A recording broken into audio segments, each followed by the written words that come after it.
Et en Tunisie, c'est l'affaire de trop. 3 Congolais ont été agressés. 2 ont eu la gorge tranchée, le 3e a été poignardé. Des dizaines de Tunisiens et d'étudiants subsahariens ont manifesté ce week-end à Tunis pour dénoncer une multiplication des agressions racistes.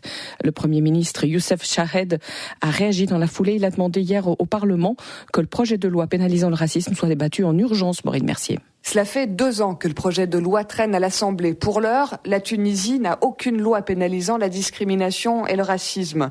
Il faut changer les mentalités, mettre en place des campagnes de sensibilisation et surtout que les actes de racisme puissent enfin être poursuivis, a lancé le Premier ministre. Ce jeune Camerounais applaudit, mais il en a déjà trop subi. Il est arrivé il y a 3 ans pour étudier en Tunisie avec l'idée d'y faire sa vie.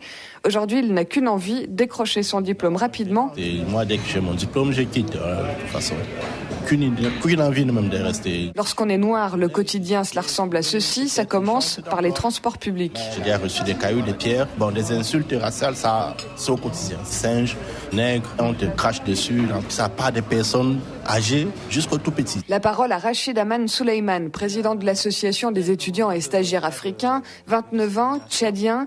Lui aussi se réjouit de partir. En attendant, il milite. La situation s'est énormément dégradée depuis la révolution, explique-t-il.